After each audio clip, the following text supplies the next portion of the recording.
नमस्कार। मैं यशवीर सिंह और हम लोग पढ़ रहे हैं आधुनिक भारत। थोड़ा सा गैप हो गया था, कुछ रेगुलर क्लास अपलोड नहीं हो पाई थी, लेकिन अब चीज़ें रेगुलर रहेंगी। ठीक है, तो हम आधुनिक भारत में अब तक जो पढ़ रहे थे वो हमने मराठा टॉपिक स्टार्ट किया था। मराठा में हम लोगों ने शिवाजी को प्रारंभ कर दिया था और शिवाजी के जीवन परिचय वाला जो जीवन वाला भाग है उसमें फर्स्ट पार्ट जो मैंने आपको बताया था उनके 1627 से लेकर के 1659 तक पहला पार्ट कंप्लीट किया था। यानी कि अफजल खान की मृत्यु जो हुई थी, उसकी हत्या कर दी गई थी शिवाजी के द्वारा, वहाँ तक हम लोग चीज़ें कवर कर चुके थे। और आज हम शिवाजी के जीवन का दूसरा भाग पढ़ने जा रहे हैं। ठीक है, तो आज हमारी हेडिंग होगी शिवाजी। ठीक है, सेकंड पार्ट है शिवाजी जीवन का। अगर आपने पिछली वीडियो में अगर आपने पूरा डिवाइडेशन देखा तो समझ में आ जाएगा। और ये हमारा रहेगा 1659 से 1674 तक। ठीक है, ये टाइम पीरियड जो है शिवाजी का मुख्यतः ये मुगलों से संघर्ष में व्यतीत हुआ था। इसको आज हमें डिस्कस करना है। क्लियर? तो शुरुआत करते हैं इस टॉपिक की। तो सबसे पहले इस टॉपिक में जो शुरुआत होती है, क्योंकि 1659 में ही शिवाजी के द्वारा अफजल खान की हत्या कर दी गई थी और अफजल खान की हत्या के पश्चात दक्षिण भारत में एक बड़ी शक्ति के रूप में उभर कर मराठे आ चुके थे और उनको अब कोई भी टक्कर देने वाला सामान्यता नहीं था। लेकिन इसी दौरान 1659-60 तक आते आते आप जानते हो कि उत्तर में जो मुगल दरबार में है ना उत्तराधिकारी का युद्ध चल रहा था वो अब समाप्त हो चुका था और अब औरंगजेब मुगल सम्राट बन चुका था। बादशाह कौन बना था? मुगल बादशाह औरंगजेब बन चुका था। और औरंगजेब कहीं से कहीं तक भी इस बात के पक्ष में नहीं था कि किसी भी प्रकार से शिवाजी की शक्ति को विस्तार मिले। अर्थात वो चाहता था कि शिवाजी का मतलब खात्मा कर दिया जाए, अर्थात शिवाजी को समाप्त कर दिया जाए और मराठा राज्य को किस में जीत करके मिला लिया जाए? मुगल राज्य में मिला लिया जाए। ठीक है, इसी उद्देश्य की पूर्ति के लिए 1659 में उसने अपने मामा शाइस्ता खान को बंगाल से दक्कन का सूबेदार नियुक्त किया और 1659 में फाइनली शाइस्ता खान जो औरंगजेब का मामा था बंगाल से आया और दक्कन का सूबेदार नियुक्त हुआ। ठीक है, तो इसमें जो पहला हमारा टॉपिक रहेगा वो रहेगा, सबसे पहला हमारा रहेगा शाइस्ता खान से संघर्ष। तो पहला जो पार्ट है इसमें कुल मिलाकर के मैं आपको 7 भागों में डिवाइड पढ़ाऊंगा। इसमें पहला टॉपिक हमारा शाइस्ता खान से संघर्ष, अर्थात पहला जो भाग था शिवाजी का शाइस्ता खान से संघर्ष हुआ था। ठीक है, तो हुआ क्या था, मैं इसको पूरी एक आपको समझा दे रहा हूँ कहानी टाइप में, आप उसको अच्छे से नोट कर लेना, समझ लेना। ठीक है, एक बार पहले आप पूरा समझ लो, सुन लो, उसके बाद अपनी लैंग्वेज में आप उसको बहुत आसानी से लिख सकते हो। ठीक है, तो मैंने आपको बताया कि औरंगजेब कहीं से कहीं तक भी शिवाजी के विस्तार को रोकना मतलब उसको नहीं विस्तार होने देना चाहता था, उस विस्तार को रोकना चाहता था। इसलिए 1659 में शाइस्ता खान को दक्कन का सूबेदार औरंगजेब द्वारा नियुक्त कर दिया गया। जैसे ही शाइस्ता खान दक्कन पहुंचा, उसने आते ही सबसे पहले बीजापुर का जो शासक था उससे संधि की और बीजापुर के साथ मिलकर के उसने शिवाजी से छोटी मोटी बहुत सारी झड़पें हुई और कुछ उसको सफलताएं भी मिली। एक प्रकार से कहा जाए तो प्रारंभिक सफलताएं जो थी शाइस्ता खान को मिलना प्रारंभ हो गई थी और उसने बहुत जैसे पूना वगैरह आसपास के क्षेत्र जो थे उनको जीत लिया था, या फिर उत्तरी कोंकण क्षेत्र वो भी उसने जीत लिया था। यानी कि मराठों से उसने कुछ क्षेत्रों को विजित कर लिया। तो इस प्रकार से शाइस्ता खान धीरे धीरे हावी होता जा रहा था मराठों के ऊपर। लेकिन इसी दौरान बात थी आपका अप्रैल 1663 की, अप्रैल 1663 की बात थी। हुआ क्या कि जो शाइस्ता खान था, जो रिश्ते में औरंगजेब का मामा भी था, उसने जब वर्षा ऋतु प्रारंभ हुई या होने वाली थी तो उसने निश्चय किया कि वर्षा ऋतु के मौसम में जो है वो कहाँ रुकेगा? पूना रुकेगा। पूना तो आप जानते हो ना, मैं डायग्राम ले रहा हूँ, महाराष्ट्र का एक है ना, आप समझ जाओगे यहाँ इस प्रकार से। ठीक है, तो इस प्रकार से आपका हो जाएगा कुछ। ठीक, तो यहाँ पर आपका पूना है, यहाँ पूना डिस्ट्रिक्ट है। तो उसने निश्चय किया कि वो पूना में क्या होगा? वर्षा ऋतु में ठहरेगा, अर्थात वर्षा का जो भी मौसम रहेगा, जब 2-4-6 महीने बारिश होगी वो उस दौरान कहाँ रुकेगा? पूना में रुकेगा। ये बात किसको पता चल गई थी? शिवाजी को पता ही था भाई, एक सूबेदार था कि कहाँ रुक रहा था, सबको पता ही था।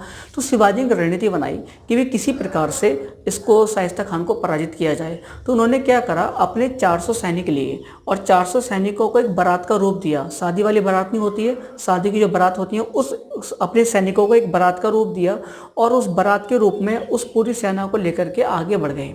ठीक है, और जैसे ही वो पुणे का जो किला था उसके दरवाजे पर पहुंचे, किसी प्रकार से अपना जैसे भी करके वो लोग उस किले के एंट्री कर गए और किले के जो किला था उसके गेट में एंट्री कर गए। और जैसे ही वो एंट्री करे, अचानक से जो बारात के रूप में सैनिक थे अब वो तलवार लेकर के युद्ध की स्थिति में आ गए और उन्होंने बुरी तरीके से एकदम से, है ना, तीव्र गति के साथ, है ना, क्या कहते हैं, आपका जो शाइस्ता खान था उसकी जो भी सैनिक वगैरह थे सब सोए हुए पड़े थे, उन पर तीव्र गति से आक्रमण किया। शाइस्ता खान इस आक्रमण के विषय में कुछ समझ पाता उससे पहले ही पूरी तरह से उनको परास्त कर दिया गया और शाइस्ता खान वहाँ से बच निकलने की कोशिश कर रहा था। और इसी दौरान वो एक कमरे की खिड़की से भाग रहा था निकल करके, तभी शिवाजी द्वारा उस पर तलवार से प्रहार किया गया और प्रहार के दौरान उसके हाथ का एक अंगूठा कट गया। ठीक है, तो इस प्रकार से शाइस्ता खान को पराजित किया गया। वहाँ से अच्छी मात्रा में धन दौलत मतलब शिवाजी को प्राप्त हुई थी। और ये जो घटना हुई थी बच्चा, ये 15 अप्रैल 1663 में हुई थी। क्लियर। तो इस घटना के पश्चात, शाइस्ता खान के पराजय के पश्चात, है ना, जो शिवाजी थे, शिवाजी के मतलब यश में बहुत ज़्यादा वृद्धि हुई, उनका बहुत ज़्यादा बोलबाला बढ़ गया और एक बड़ी पराजय थी मुगलों के लिए। ठीक है, तो मजबूरन फिर औरंगजेब को क्या करना पड़ा, मजबूरन औरंगजेब को शाइस्ता खान को हटा करके अपने बेटे मुअज्जम को, है ना, दक्कन का सूबेदार नियुक्त करना पड़ा और शाइस्ता खान को पुनः कहाँ भेज दिया, बंगाल। क्लियर। तो ये कहानी समझ में आ गई। तो अगर मैं आपसे बात करूँ तिथि कब इस पर अटैक हुआ था बच्चा, तो 15 अप्रैल 1663 की घटना थी जो शाइस्ता खान से संघर्ष हुआ था। और इसका क्या हुआ, हाथ का जो अंगूठा था, है ना, हाथ का अंगूठा कट गया था, है ना, कट गया। क्लियर। तो ये बात आप याद रखोगे, इसमें शाइस्ता खान को पराजित कर दिया था। प्रश्न आपसे यही पूछा जाता है कि शिवाजी द्वारा शाइस्ता खान को किस वर्ष पराजित किया गया था, तो आपका आंसर हो जाएगा 1663। अगर वो आपसे महीने पूछे तो अप्रैल 1663। क्लियर। शाइस्ता खान की पराजय हो गई। ठीक है, अब इससे आगे बढ़े हम। ठीक, इससे आगे बढ़ते हैं बच्चा। तो देखो, इससे आगे हम बात करेंगे, दूसरा पार्ट इसी में चल रहा है 1674 तक। दूसरी घटना थी वो थी आपकी सूरत की विजय, या सूरत की लूट कहेंगे, विजय नहीं, सूरत की लूट। सूरत कहाँ पर है, तो सूरत यहाँ गुजरात में, ये आपका यहाँ पर क्या बच्चा, सूरत। ठीक है, गुजरात में। तो ये कहेगा सूरत की लूट। अच्छा, ये सूरत की जो लूट थी ये प्रथम थी, है ना, सूरत की, तो हो जाएगा पूरा सूरत की प्रथम लूट। ठीक है, करता क्या मैं आपको बताऊं, कुल मिलाकर के शिवाजी ने समांतर 3 सूरत की लूट की थी, 3 बार अटैक किया था सूरत पर। यहाँ से रुपए राशि, मतलब बहुत सारी जो बहुमूल्य आपका सोना चांदी या मोती वगैरह, है ना, मूल्यवान जो भी मत धातु वगैरह होती थी उनको प्राप्त करने के लिए। ठीक है, तो कुल मिला के 3 हुई थी। तो करता क्या, आपके एग्जाम में एक क्रम लगवाएगा आपसे। क्रम ये लगवाएगा कि शाइस्ता खान की पराजय दे देगा ऑप्शन में, फिर देगा आपको सूरत की प्रथम लूट दे देगा, एक देगा पुरंदर की संधि दे देगा, एक कर्नाटक पर आक्रमण दे देगा शिवाजी के विषय में। 4 दे दिया। अब आपसे पूछेगा इनमें सबसे पहले कौन सा हुआ था, या इन चारों को आगे पीछे करेगा, फिर आपसे क्रम लगवा लेगा। तो ये अपने आप में महत्वपूर्ण होती है। ठीक है, तो सूरत की लूट हुई कब थी बच्चा, तो ये हुई थी 8 जनवरी 1664 को हुई थी। ठीक है, अब हुआ क्या मैं आपको बता देता हूँ लैंग्वेज में, वो आप लिख लेना। तो हुआ क्या था, शिवाजी अपनी एक सेना के साथ सूरत पहुंचे। यहाँ सूरत एक बंदरगाह स्थल है, आपको पता ही है सूरत क्या है, बंदरगाह है। तो यहाँ सूरत बंदरगाह स्थल पर पहुंचे। वहाँ जो भी मतलब आपके व्यापारी वर्ग था, या आपका जो होते नहीं सेठ वगैरह होते हैं, साहूकार वगैरह होते हैं, उन सबको इन्होंने यहाँ पर जाकर के लूटा था। और माना जाता है कि सूरत की प्रथम लूट में, फर्स्ट की बात कर रहा हूँ, सूरत की प्रथम लूट में शिवाजी को लगभग 1 करोड़ की राशि प्राप्त हुई थी। 1 करोड़ का मतलब ये नहीं है कि वो मतलब नगद रुपए मिला, सोना चांदी मोती वगैरह जो भी बहुमूल्य धातु या अन्य जो भी मतलब वस्तुएं थी वो सब प्राप्त करी थी। कुल मिलाकर के 1 करोड़ की इनको लूट वहाँ से हुई थी और ये वहाँ से वापस निकल आए थे। ठीक है, तो आपसे पूछेगा सूरत की प्रथम लूट कब हुई थी, तो आपका सीधा सा आंसर होगा 8 जनवरी 1664। क्लियर। ठीक है, आगे बढ़ें। अब सेकंड हो गया हमारा, अब थर्ड आता है इनके जीवन काल में, इस वाले पार्ट में। तो बच्चा थर्ड आता है इनका पुरंदर की संधि। पुरंदर की संधि, ये जो आपका पुणे है, यहाँ ये पूना है मान लो, इस पुणे में 2 किले हैं। एक तो आपका कौन सा किला है, पुरंदर का किला, एक कौन सा है पुरंदर, और एक कौन सा है सिंहगढ़ का किला, सिंहगढ़। मैं सिंहगढ़ के विषय में भी आगे बताऊंगा आपको। फिलहाल तो पूना डिस्ट्रिक्ट जो है महाराष्ट्र का वर्तमान में, यहीं पर आपका पुरंदर का किला है। तो वहीं पर एक संधि हुई थी, पुरंदर की संधि। ठीक है, मैं समझाता हूँ बहुत अच्छे से आपको, कहानी वाइज आपको इसको समझना, कॉन्सेप्ट आपको क्लियर हो जाएगा। फैक्ट क्या होंगे लास्ट में आपको लिखवा दूंगा। ठीक है, और हो सके तो आप अपनी लैंग्वेज में इसको जो मैं समझाऊंगा आप उसको घुमा फिरा करके लिख लेना, तो बहुत बेहतर समझ में आएगा। ठीक है, तो पहले एक कहानी के टाइप में समझा दे रहा हूँ उस पूरी कहानी को, फिर आपको लिखवा देता हूँ। तो देखो हुआ क्या, शाइस्ता खान की पराजय हो चुकी थी। ठीक है, शाइस्ता खान पराजित हो चुका था शिवाजी के द्वारा, और दक्षिण भारत क्या मतलब संपूर्ण भारत में शिवाजी का है ना वर्चस्व धीरे धीरे बढ़ता जा रहा था। इस बात से चिंतित कौन था? औरंगजेब। आप जानते हो औरंगजेब शांत तो बैठने वाला था नहीं, तो औरंगजेब ने क्या करा, शिवाजी को परास्त करने के लिए, शिवाजी को बंदी बनाने के लिए, शिवाजी को हराने के लिए आमेर के शासक जयसिंह था, मिर्जा राजा सवाई जयसिंह पूरा नाम है उसका। तो आमेर के राजा मिर्जा राजा सवाई जयसिंह को उसने भेजा कि भाई जाओ और शिवाजी को बंदी बना करके जैसे भी जो कुछ हो उसको परास्त करो, फिलहाल जाओ। ठीक है, तो क्या कहते हैं आपका जयसिंह अपने बेटे के साथ में और एक बड़ी सेना के साथ कहाँ पर पहुँचा, महाराष्ट्र आ गया, और पुरंदर जो किला है पुणे में, उसके चारों ओर उसने डेरा डाल दिया। मतलब पुरंदर के किले को चारों तरफ से क्या करा, उसने घेर लिया। ठीक है, सेना के साथ में। अब मैं आपको बताऊं, यहाँ पर एक छोटी सी बात समझने वाली है। जब कभी भी किसी किले के चारों तरफ कोई सेना डाल दी जाती है, घेरा बना लेती है, तो फिर वो किला जो होता है वो चारों तरफ से बंद हो गया। अब उसका बाहर से आना जाने का रास्ता बंद। ठीक है, कि बाहर सेना है वो भी अपना दरवाजा बंद कर लेते हैं, और सेना कई कई महीनों तक पड़ी रहती थी इस प्रकार से। क्लियर हो गया? तो जब तक उनका राशन पानी किले के अंदर होता था तब तक वो अपने दरवाजे किले के नहीं खोलते थे, लेकिन अगर राशन पानी खत्म हो गया तब उनको मजबूरन वो किला खोलना पड़ता था, और जो दूसरी सेना होती थी वो उन पर आक्रमण कर देती थी, किले के अंदर घुस करके पराजित कर देती थी। ठीक है, तो फिलहाल यहाँ मेरी बात समझना। अब हुआ क्या, तो मिर्जा राजा सवाई जयसिंह के नेतृत्व में एक सेना ने आकर के पुरंदर के किले के चारों तरफ घेरा डाल दिया सेना का, और पुरंदर के किले में ये सारे के सारे लोग जो थे अंदर कैद थे। इसी दौरान मुगल सेना ने क्या करा, जो मराठों के खेत थे, खलियान थे, है ना, जितनी भी फसल खड़ी थी उन सबको तोड़ के फेंक दिया या उनमें आग लगा दी गई। तो बड़ी मात्रा पर किसानों का नुकसान हुआ। साथ ही साथ मराठों के सेनापति थे, है ना, उनको भी इस युद्ध में क्या करा, पराजित कर दिया गया। तो इस प्रकार से एक बड़ा नुकसान लगातार मराठों को होता जा रहा था, क्योंकि किसी भी राज्य की एक जड़ होती है किसान, और किसान जो आपका मतलब उत्पादन करता है, अगर वो उत्पादन ही आपका ख़त्म हो जाए, आपका सोर्स ख़त्म हो जाए, है ना, खाने पीने के, तो व्यक्ति करेगा क्या? तो जब किसानों के खेत जलाए जाने लगे तो मजबूरन क्या करना पड़ा, शिवाजी को एक संधि करनी पड़ी, और संधि करनी पड़ी कौन सी? पुरंदर की संधि। तो ये संधि हुई थी पुरंदर की संधि।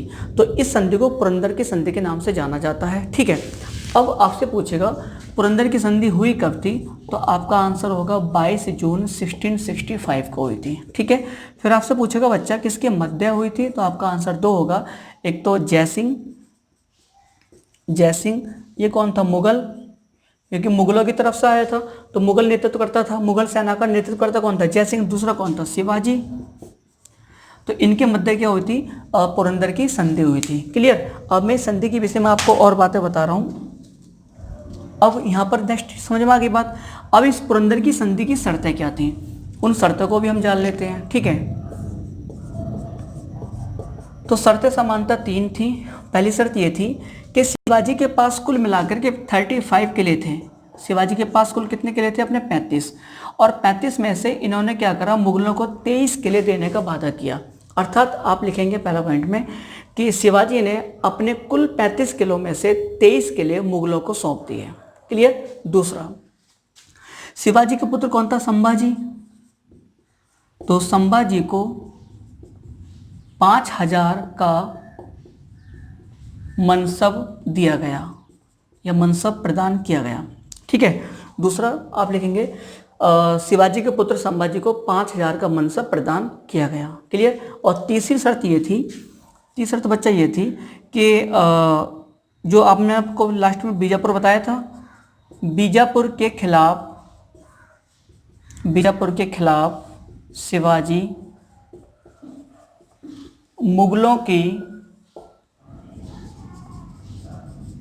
सहायता करेंगे। ठीक है, तीसरी शर्त ये हुई थी कि बीजापुर के खिलाफ, जो बीजापुर राज्य था, ठीक है, यहाँ पर है आपका बीजापुर, तो बीजापुर के खिलाफ शिवाजी मुगलों की सहायता करेंगे। अगर किसी परिस्थितियों में किसी कारणवश अगर मुगलों द्वारा है ना बीजापुर पर अटैक किया जाता है तो शिवाजी क्या करेंगे, मुगलों की सेना के साथ युद्ध लड़ेंगे और बीजापुर के खिलाफ वो युद्ध होगा। क्लियर। तो ये 3 शर्तें सामान्यतः हुई थी, ये शर्तें स्वीकार शिवाजी द्वारा कर ली गई थी। ठीक है, अब मेरी बात आगे समझना। यहाँ तक हो गया, पुरंदर की संधि में चल रहे हैं हम लोग आगे। अब जयसिंह द्वारा शिवाजी से मतलब निवेदन किया गया और उसके बेटा भी था कि भाई ऐसा करो, ठीक है शर्तें तो हमारी हो ही गई, अब ऐसा करो मुगल दरबार में चलो, घूम आओ वहाँ पर, है ना, एक बार के लिए।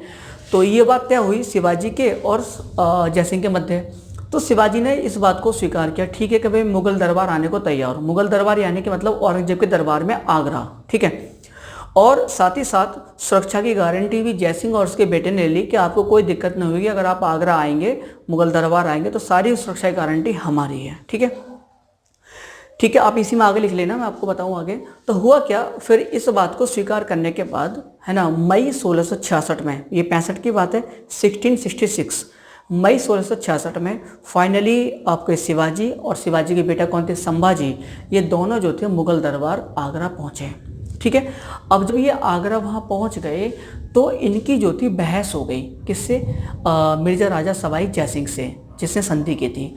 संधि मतलब विवाद क्यों हुआ था, विवाद ये हुआ था कि इनके पुत्र को 5000 का मनसब देना स्वीकार तो हुआ था, साथ ही साथ जब शिवाजी मुगल दरबार पहुंचे तो उनको 5000 का मनसब दिया गया, जबकि जयसिंह का मनसब जो था शिवाजी से ज़्यादा था। तो शिवाजी ने कहा भाई कि जयसिंह और, है ना, मैं यानी कि शिवाजी, इन दोनों के मध्य संधि हुई है, दोनों का स्तर क्या है, समान है, तो उनका मनसब भी, शिवाजी का मनसब भी क्या होना चाहिए, जयसिंह के बराबर होना चाहिए। इस बात को लेकर के इन्होंने दरबार में पूरा बखेड़ा खड़ा कर दिया। ठीक है, और इनकी बहस जयसिंह से हो गई। तो इन परिस्थितियों में औरंगजेब को मौका मिल गया, क्योंकि औरंगजेब तो नष्ट करना चाहता था, समाप्त करना चाहता था, मारना चाहता था शिवाजी को किसी प्रकार से। औरंगजेब को मौका मिल गया और उसने आदेश दे दिया शिवाजी को कैद करने का। क्लियर। फाइनली जयसिंह के बेटे के द्वारा, है ना, शिवाजी को कैद कर लिया गया और कैद करके जयपुर महल, कौन सा महल बच्चा, जयपुर महल, आगरा में ही है, आगरा में ही है, वहाँ पर शिवाजी को कैद कर दिया गया। ठीक, अब शिवाजी क्या हो गए, कैद हो गए, कहाँ पर, जयपुर महल में, आगरा में कैद हो गए। और ठीक है, अब शिवाजी कैद हो गए, मराठा अब एकदम से नेतृत्वहीन होने जा रहे थे। अब इस दौरान क्या हुआ, शिवाजी को पता था भाई यहाँ से निकलना है, अगर नहीं निकला तो ये पक्का था औरंगजेब शिवाजी को किसी न किसी प्रकार से मारने के चक्कर में था, या किसी प्रकार शिवाजी को किसी बहाने से मार दिया जाए। अब शिवाजी ने निकलने की रणनीति बनाई। रणनीति क्या बनाई, ध्यान से सुनना।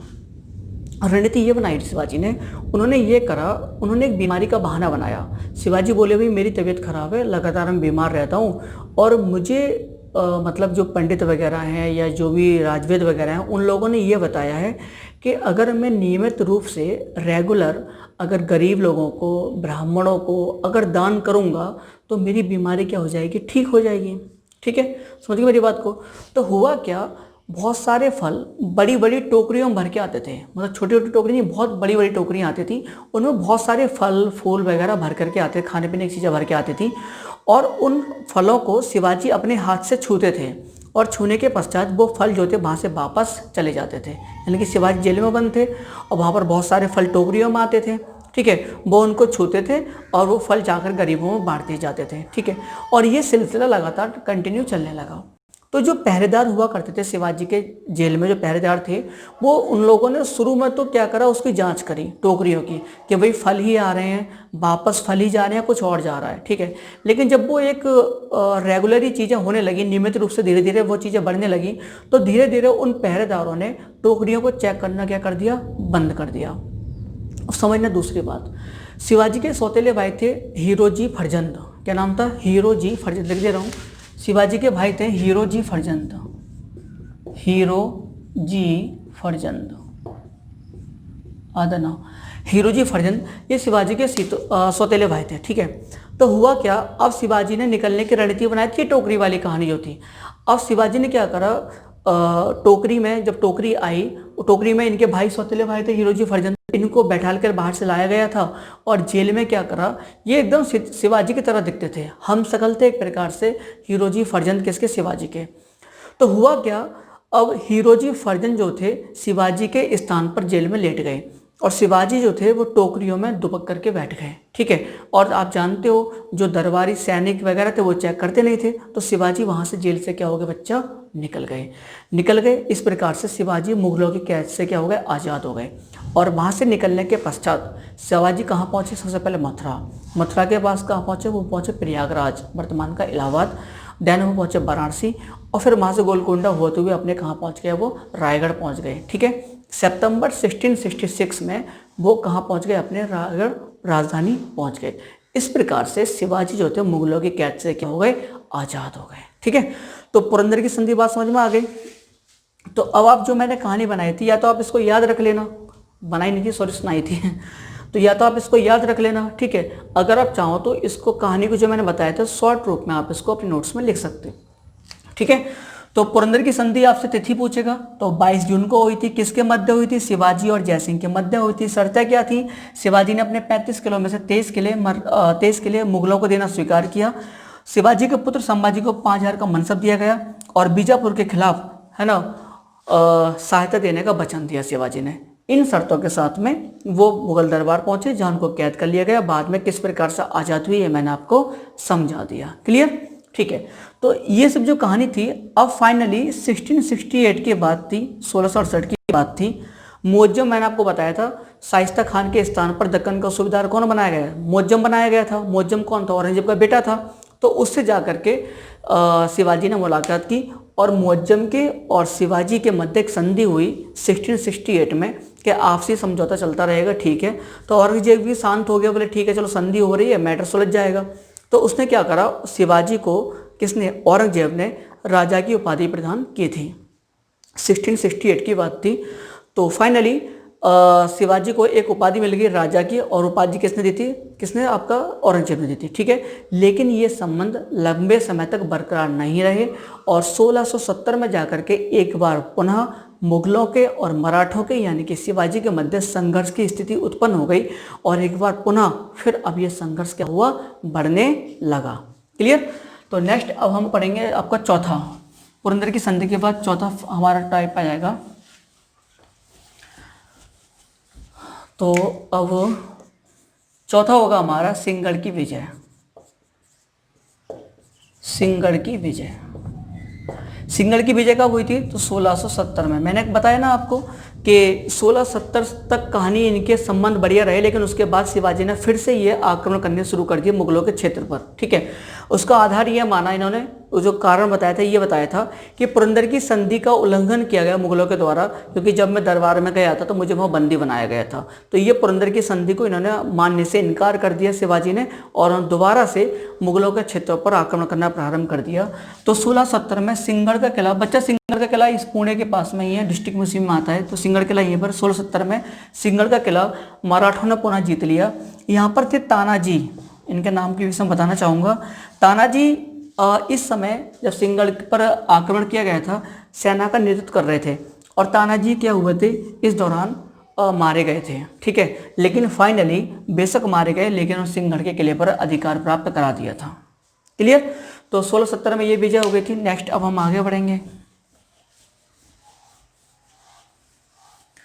नेक्स्ट 5 नंबर देखें, तो 5 नंबर था आपकी सूरत की दूसरी लूट।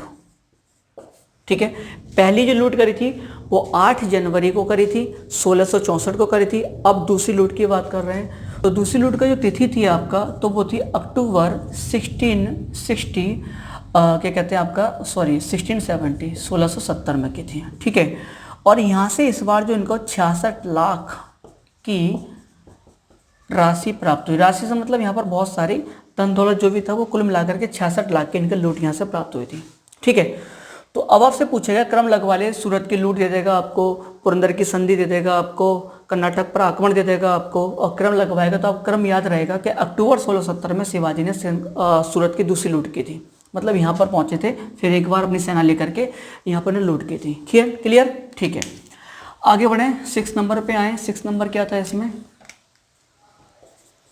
6 नंबर था आपका कहते बाणी डिंडोरी का युद्ध। बाड़ी डिंडोरी का युद्ध। अब बाड़ी डिंडोरी का युद्ध क्या है तो मैं आपको बताऊं। जब ये लोग, जो शिवाजी की सेना थी, सूरत की दूसरी लूट करके अक्टूबर 1670 में वापस आ रहे थे गुजरात के सूरत से, तो रास्ते में इनका सामना हुआ मुगल सेना से, ठीक है।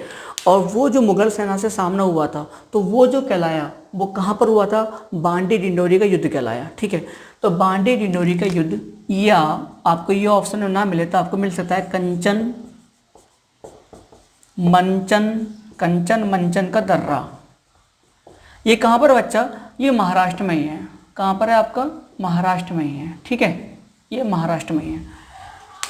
तो अब इस बात को समझना, सूरत से दूसरी जो लूट करके शिवाजी लौट रहे थे, तो रास्ते में मुगल सेना मिल गई और मुगल सेना से युद्ध हुआ, और वो युद्ध क्या कहलाया आपका, बाड़ी डिंडोरी का युद्ध कहलाया, या कंचन मंचन का दर्रा का युद्ध कहलाया। क्लियर। तो अब आपसे पूछेगा मध्य, ये आपसे कहा जाए मुगल सेना का नेतृत्व इस समय कौन कर रहा था, तो दो लोग थे, एक तो था दाऊद खान और दूसरा कौन था आपका, इखलास खान,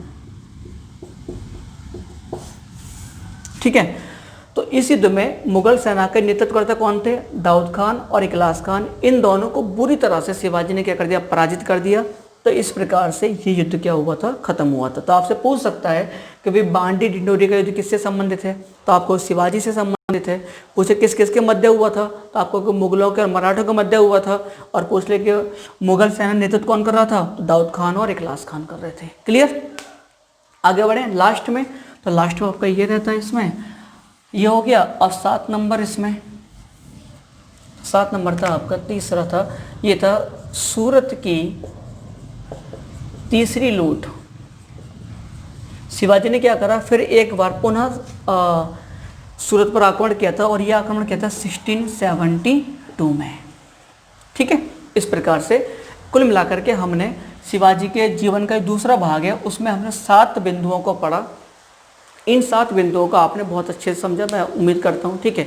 तो ये 7 बिंदु आपको क्रम से याद रखने हैं, इनमें आपसे क्रम लगवाया जा सकता है, विभिन्न यहाँ से प्रश्न पूछे जाते हैं। इसमें सबसे महत्वपूर्ण जो आपका पुरंदर की संधि वाला फैक्ट है, और शाइस्ता खान की मृत्यु वाला, संघर्ष वाला फैक्ट है। ये 2-3 फैक्ट बहुत ज़्यादा महत्वपूर्ण है, बाकी अदरवाइज आपको सारे के सारे ध्यान रखने आवश्यक हैं, ठीक है। तो ये हो गया हमारा आपका ये वाला पार्ट। अब हम नेक्स्ट वीडियो में पढ़ेंगे आपके शिवाजी के जीवन का तीसरा भाग। क्लियर। वो रहेगा हमारा 1674 से लेकर के 1680 तक, ठीक है। तो मिलते हैं नेक्स्ट वीडियो में। धन्यवाद।